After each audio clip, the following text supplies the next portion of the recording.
भैया दूज की कथा। भैया दूज की पौराणिक कथा इस प्रकार से है कि भगवान सूर्य देव को पत्नी संज्ञा से दो संतानें थी, पुत्र यमराज तथा पुत्री यमुना। संज्ञा अपने पति सूर्य का तेज सहन न कर पाने के कारण अपनी छाया मूर्ति का निर्माण कर छाया को ही अपने पुत्र और पुत्री को सौंपकर वहां से चली गई। छाया को यमराज और यमुना से अत्यधिक लगाव तो नहीं था, किंतु यमुना अपने भाई यमराज से बड़ा स्नेह करती थी।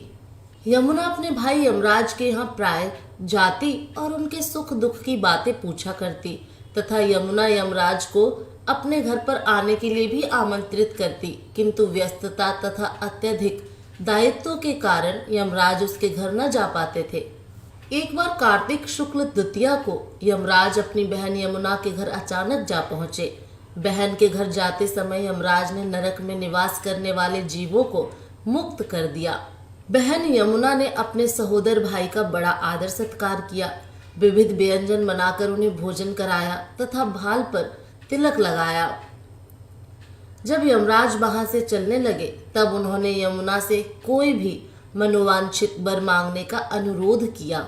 यमुना ने उनके आग्रह को देखकर कहा, भैया यदि आप मुझे वर देना ही चाहते हैं तो यही वर दीजिए कि आज के दिन प्रतिवर्ष आप मेरे यहाँ आया करेंगे और मेरा आतिथ्य स्वीकार किया करेंगे।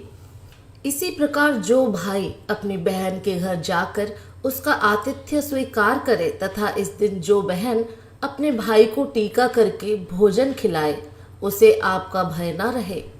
इसी के साथ उन्होंने यह भी वरदान दिया कि यदि इस दिन भाई बहन यमुना नदी में डुबकी लगाएंगे तो वे यमराज के प्रकोप से बचे रहेंगे। यमुना की प्रार्थना को यमराज ने स्वीकार कर लिया। तभी से बहन भाई का यह त्योहार भैया दूज मनाया जाने लगा।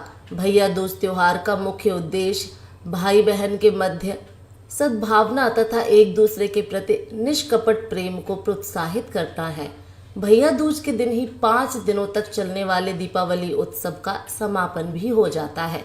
इस दिन अगर अपनी बहन न हो तो ममेरी, फुफेरी या मौसेरी बहनों को उपहार देकर ईश्वर का आशीर्वाद प्राप्त कर सकते हैं। जो भाई यम द्वितीया को बहन के हाथ का खाना खाता है उसे धर्म, धन, अर्थ, आयुष और विविध प्रकार के सुख मिलते हैं। साथ ही यम द्वितीया के दिन शाम को घर में बत्ती जलाने से पहले घर के बाहर 4 बत्तियों से युक्त दीपक जलाकर दीपदान करना भी फलदायी होता है।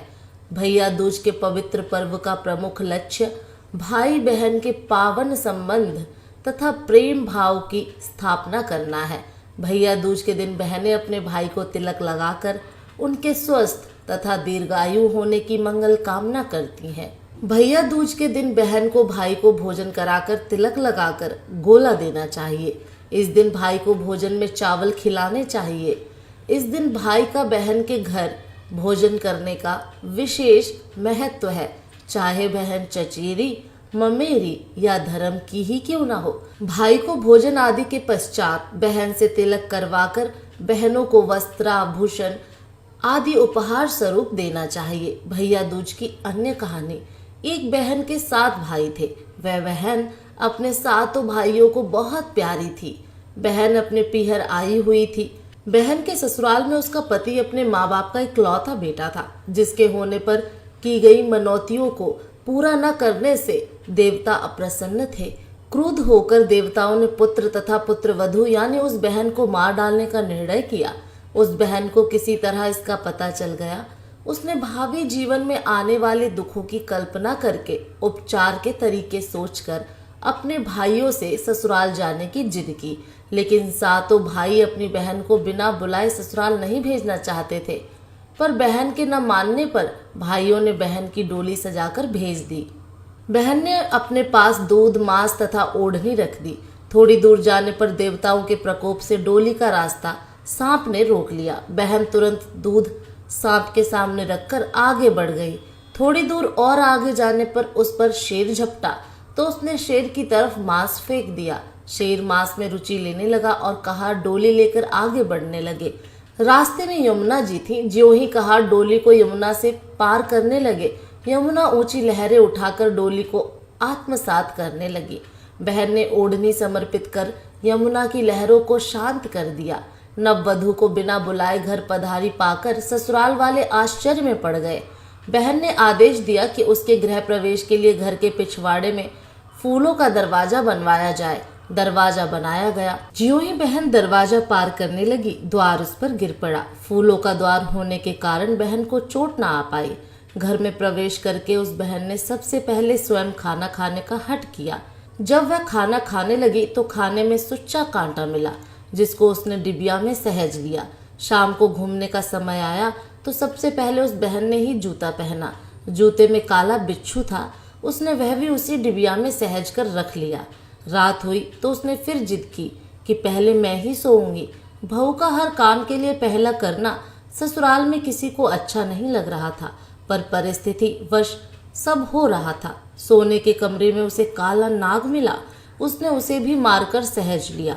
फिर पति को बिस्तर पर सुलाया। इतना सब करने के पश्चात बहन ने अपनी सास को डिबिया खोलकर सुच्चा कांटा, बिच्छू तथा सांप दिखाकर कहा, माँ जी, मैंने तुम्हें पुत्रवती किया है, अर्थात स्वयं कष्ट सहकर तुम्हारे पुत्र के जीवन की रक्षा करके अपने सुहाग को नया जीवन दिया है। ये सब कष्ट देवताओं के रुष्ट हो जाने के कारण उठाने पड़े हैं।